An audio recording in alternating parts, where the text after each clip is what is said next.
It's gender neutral, it's non-contact. It provides an alternative as far as improving your soccer skills. Being able to come here for pride, I've been doing it for the last 6 years. Do whatever I can to be able to show my involvement. I was actually donating 100% of the money I made to people with cancer. I'm AJ Nwosu, CEO of TechBall USA. My name is Reggie Bullock, social justice warrior. My name is Tabay Atkin. I'm a yoga teacher and a vegan chef, and this is my hustle.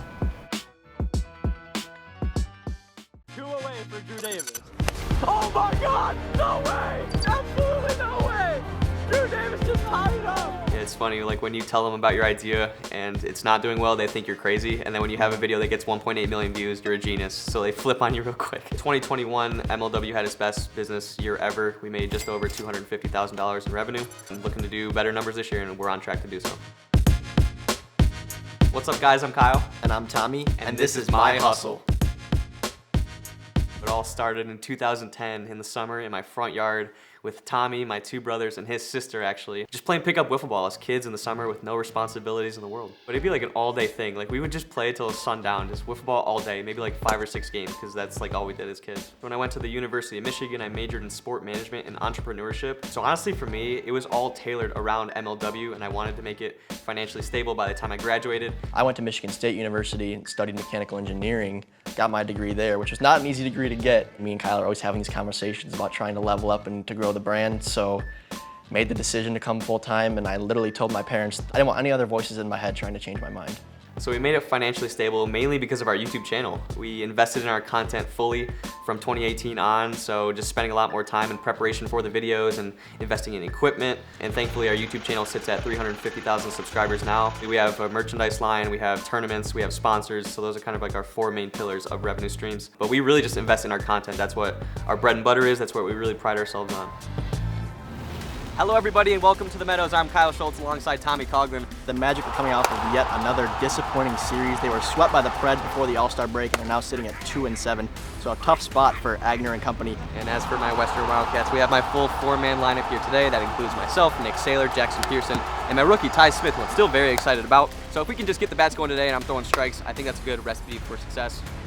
Not only are we playing in these games, but we're in charge of the broadcast aspect as well. So maintaining the cameras and the stat book and making sure everything's on and the mics are recording.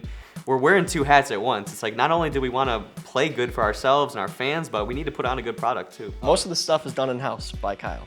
Almost everything. I do very little on that side of the business. I've learned a lot along the way, but in terms of what you're seeing in the actual YouTube videos alone is mostly Kyle, where I handle more like the TikTok, Instagram clips, that kind of stuff. Pearson popped into left field. Bonham makes the catch right in front of the tent. A quick inning for Bonham and the Magic. So right now in MLW, we have 8 teams and about 5 players on each team. You'll have your pitcher and then 2 outfielders and then 2 bench players, and then you can bat 3 to 5 players. Small field, makes sense to have less guys than 9 like baseball does, so it's kind of just a good balance. We've kind of increased that number over the years.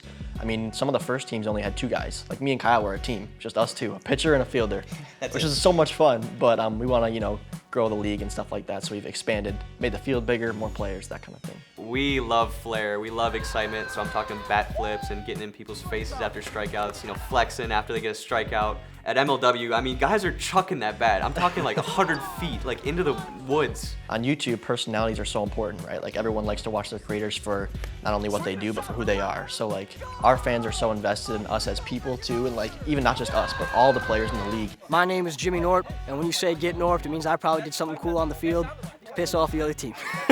Get Norped. I mean, you gotta get Norped. That's kind of my thing now, so I'll roll with it. Kyle texted me one day, he's like, hey man, we're gonna come out with a shirt for you, and I couldn't really believe it. I was kind of losing my mind, but he sent me a picture, and all of a sudden, now I got my own shirt, and I see a lot of fans repping it, so it's pretty cool. It means a lot. I got introduced to wiffle ball in 2017, started coming out to tournaments, and then these guys kind of found me, invited me to their draft class, and that's when I got drafted in the league. But it's crazy what these guys are able to do with the ball. Hitting a wiffle ball is not an easy task, man. These pitches are incredible, crazy movement, late movement. It's not easy. Our guys throw really fast in our league, but we actually cap it with a radar gun, and you can only throw 73 miles per hour. And that's pretty hard to hit in wiffle ball, especially when that ball is rising, dropping, curving every single direction. And that's another one of our sponsors is Pocket Radar. We have a radar gun and a monitor, so everybody on the field knows what the actual speed is right there. We have a physical strike zone that is made out of PVC pipe and aluminum in the middle, and it's very small, 18 inches by 22. We use the original yellow bat that wiffle ball creates, but we put our flair on it. So we wrap it up with our sponsor, Voot Grips, and then we tape it up with athletic tape on the barrel to give it some more pop when you connect. And that's something that really helps a wiffle ball bat, and it's something that really looks cool too. You can design it with your team colors and all that kind of stuff. So we make sure every team does that. Ground ball, hard hit to first. Nice play. It's really been surprising, where MLW has gone and where it's going. Kyle and Tommy surprise me every day, and I think there's still a lot of growth and opportunity, going to new resorts and ballparks. It's really been exciting. Way back in 2009, I was with Tommy and Kyle when it all started out. I was like 7 years old, so where Kyle and Tommy have taken this league, it's to proportions I never would have thought or never would have dreamed of. Hearing fans chant your name and your team's name is simply incredible. For the first time ever this year, we held a game in a professional baseball stadium. And so I walk out the tunnel and I see the crowd just outlining the outfield wall and they're all screaming my name. I'm like, am I living in a dream? Like, it's simply unreal. We actually came out with trading cards this year, so it's really cool to see our fans trading and collecting these cards. My favorite shoot ever was when I went to TBS last October and shot with guys like Ernie Johnson, Curtis Granderson, my childhood idol, Jimmy Rollins, and Pedro Martinez, a baseball Hall of Famer.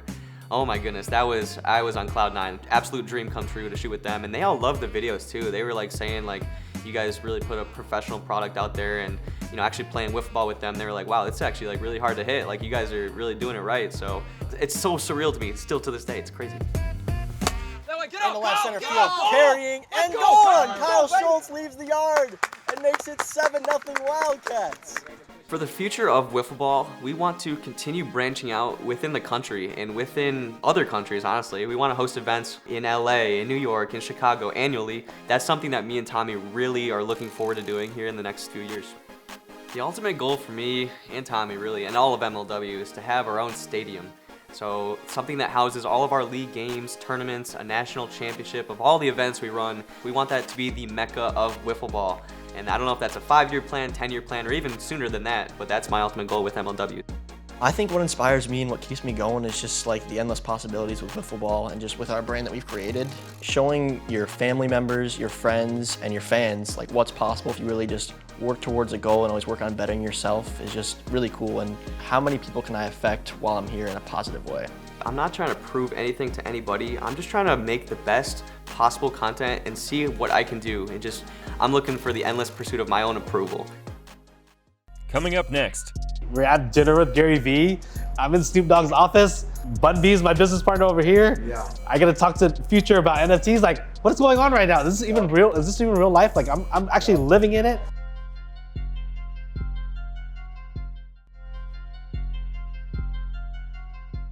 This is the first NFT business, period. Yeah. Our days are crazy. We're at dinner with Gary Vee. Happy f***ing birthday, bro. I'm in Snoop Dogg's office. New member of the Food Fighters right here. Bun B's my business partner over here. What's going on right now? This is even real? Is this even real life? Like, I'm actually living in it. I was not an expert in real estate, fashion, or food, or NFTs. My name is Kevin Zha. And I'm Andy Nguyen. And this is My Hustle.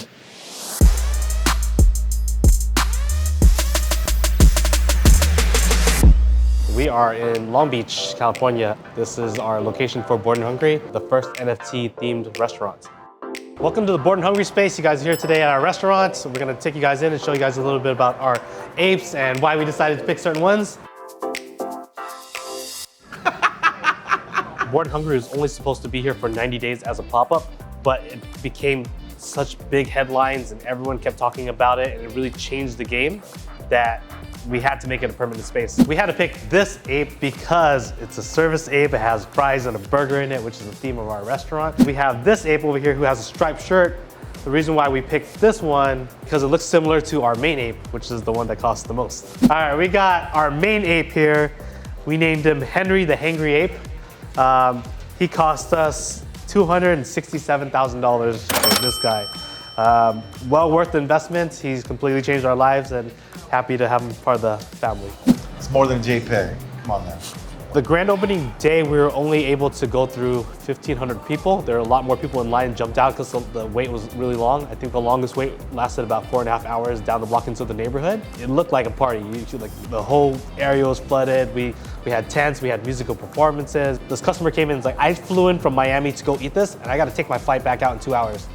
And another customer he came in from Brazil, he's like, I gotta go back to Brazil now, that was amazing, I came here just for this. Our most popular menu item here is the Board OG burger. It's a smash burger with 2 thin patties. We cook it to a crisp on the edges, and we use it on a potato bun. We have secret sauce and diced onions on it. Even before we opened, I was already getting inquiries to open more locations. Like there are people in Dubai, Australia, Japan, Korea are reaching out to open locations. I was like, we're not even open yet. Once we started working with the Web3 community, meeting the people in Web3 and NFTs, we started realizing what the community needs were. They really wanted to meet each other in person, and we knew that we had this amazing project coming up with food and NFTs. There's a term that you hear in Web3 a lot called WAGME, we're all gonna make it. And there's so many people that really embody that, where they really want to work together, and it's just been amazing. This little guy right here is our future after Bored and Hungry for Food Fighters Universe. Shout out to the community we're building out here. Food Fighters Universe is an NFT-backed restaurant group. We're allowing, in a very Web3 way, for the community to come in and actually partake and participate in shared governance, free food, big festivals, big events like grand openings of restaurants. We're gonna create, AR, mixed reality, metaverse. How does that all tie in to IRL events? New member of the Food Fighters right here. Big Snoop Dogg, AKA Dr. Von Bagels, giving you the offer, downloading game and information for you. What a twist. We really feel like we're like the new boy band or something. Yeah. And we're just going to all these offices, and I'm like, I've never met this many famous people in my life, and it's wonderful. When we have our meetings, that we joke around, we make jokes all day, but we're sitting in some of the craziest meetings ever, right? You saw us, we're at dinner with Gary Vee. I'm in Snoop Dogg's office. Bun B is my business partner over here. Yeah. I gotta talk to Future about NFTs. Like, what's going on right now? This is even real? Is this even real life? Like, I'm actually living in it. I'm talking to these guys. They're talking to me about my project, and they're looking at me in the eye. I'm like, man, I've been watching you on TV for the last 20, 30 years. It's crazy. I was not an expert in real estate, fashion, or food, or NFTs. Like, I had zero experience in any of those backgrounds, but I just dived right in, and I figured it out along the way, right? My first food business is called After's Ice Cream. We got famous for bringing lifestyle to food.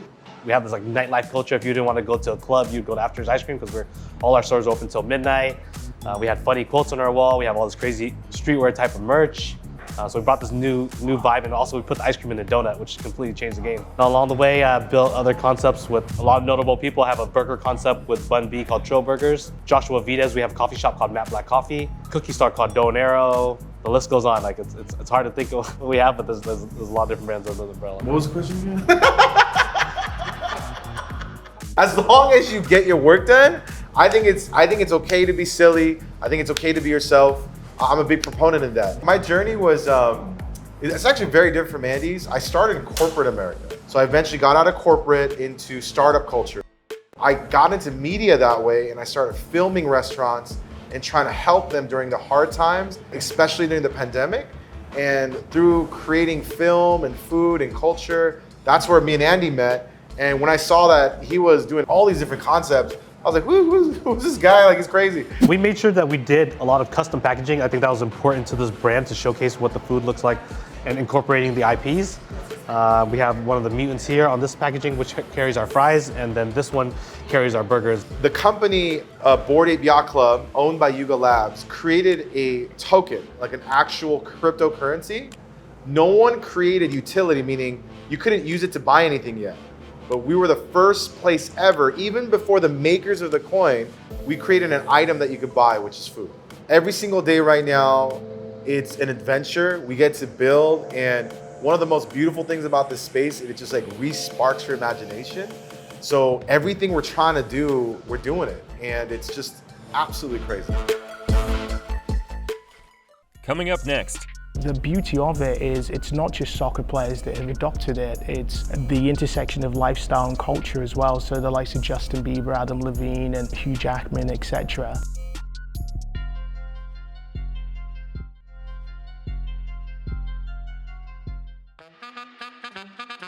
It's gender neutral, it's non-contact. It provides an alternative as far as improving your soccer skills, but at the same time, it's a sport in itself. The table's curved, so it helps the ball bounce towards the players, keeps the rallies going, and you get some really exciting points that way. It looks like an intimidating game, but once you get it down, it's a really fun game. I'm AJ Nwosu, CEO of Techball USA and President of the US National Techball Federation, and this is my hustle. I played football/soccer in the UK for Bristol Rovers and in Kansas City here in the US. Techball started as a garage game that has since grown to a global sport. The sport originates from Budapest in Hungary. It was essentially 3 guys playing on a regular ping pong table, and one of the guys was an engineer and quickly realized that if he curved the table, it would change the trajectory of how the ball bounced. And from there, Techball was born. The game grew in prominence in Eastern Europe, and from there was hyperbolized when the likes of David Beckham playing on a Techball table with his son, and Leo Messi playing with his kids, or Neymar playing with his friends, and other relevant soccer players obtained Techball tables and posted about it on social media. The beauty of it is it's not just soccer players that have adopted it, it's the intersection of lifestyle and culture as well. So the likes of Justin Bieber, Adam Levine, and Hugh Jackman, etc. all play Techball and have adopted the sport. We don't pay these celebrities, which I think speaks volumes about the sport. You can play to 3 sets of 12. The game can be played in singles or doubles. You're not allowed to touch the table. You can use any body part apart from your arms. I actually saw Techball for the first time on Instagram, came across the USA Techball team, and that's how I got involved in it. I played basically every sport growing up: basketball, soccer, softball, baseball, track. Soccer was the main sport though. There's a lot of different techniques that are different from soccer. You're taught to keep the ball on the ground, but with Techball you have to pop the ball up but still have control and skills. So the first couple of months, it's a learning curve. There's a lot of different things that you have to adjust to, but once you're practicing consistently, it's easy to get the hang of a game. Patience is a really key factor in this sport. It takes a while to get used to the ball. It's a different weight than a normal soccer ball. It's just about practice and patience, so you'll eventually get the hang of it, and it's a lot of fun once you do. As you can imagine, with any sports lobbying to be part of the Olympic Games, it's a pretty rigorous process, which we started very early on. We need a substantial amount of people adopting the sport, but also playing the sport as well. And then you also need national federations on a global level as well. We have national federations in 140 countries. We want this to be the most popular sport on a global level. Obviously, the Olympics is our main North Star right now. Part of what we're trying to build with Techball is accessibility and demand. I want to encourage people of all different backgrounds to try it out. It looks like an intimidating game, but once you start getting on the table, more hours of practice, more time on the table will give you more confidence. I think Techball is a great sport for not only soccer players, but anybody that's looking for a new and exciting game to get into. Obviously, some of the best players in the world now weren't even soccer players beforehand, picked it up at something else, and they've taken it and they compete at the highest level. And obviously, if you're a soccer player, it's going to help your touch a lot, and it's just a great way to stay active and get involved. We have 3 different versions of our tables. Certainly, yes, you can purchase them online. We have our Tech Lite version, which is foldable. It's on wheels, so it's perfect for a backyard, a garage, or a family's house. Then we have our Tech Smart version that's built for public locations, schools, facilities, and all the above. And then we have our Tech One version, which is made for public installation, but also outdoor use and can live outdoor for a decade or more. We have many different projects coming up, which I'm really excited about. The para Techball side of things, having able-bodied athletes playing with non-able-bodied athletes. We've also had ESPN come on board and partner with us, and it's certainly given us a good momentum. From the grassroots perspective of growing the sport, we want the general public to be able to access the sport and also play it anytime, anywhere. We're really excited about that mission. Coming up next. What I like most about Pride New York is, just the people. Just being able to just take the mask off and be able to just see different cultures, different type of people, what they believe in, and all different type of things.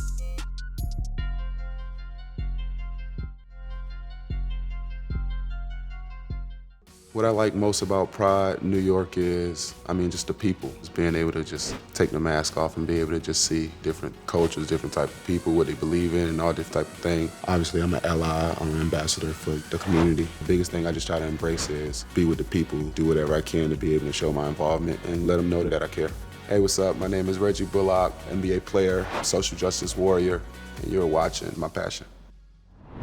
My main goal when I first started standing up for the community is being able to bring equality. This passion started in 2014. I lost a sister of mine that was transgender. And once I actually started understanding the life that she lived, I was misinformed when not knowing about the Black trans community. So with me being able to use my platform over the years and being able to, understand about the community, they are people. Equality is what we want. Equality is what they want. I feel like all people in the world should be able to have the same love and show that same purity within their heart. That's my biggest thing for them.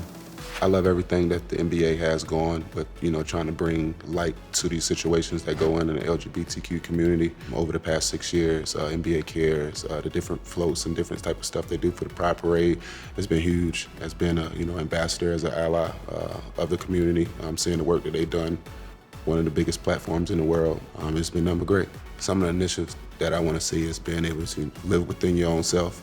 My sister was one of those people.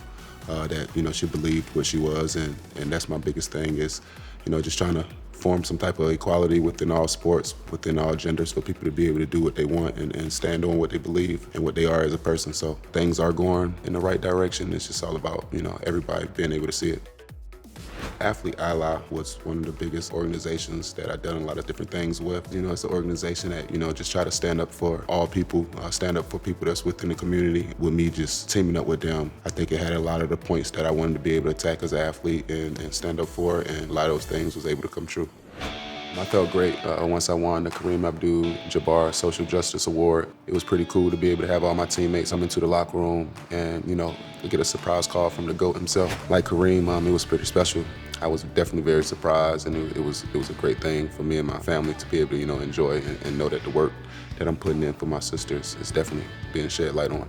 Being able to come here for Pride and be with the NBA, be on the float, be with the people, take pictures. I've been doing it for the last 6 years, do whatever I can to be able to show my involvement with everything that I have going on within the community. Just be here, be a cool face, and just hang out with the people and just vibe out and let them know that I care. The biggest thing I just try to embrace is when I'm here for it, I just feel like my sister is here.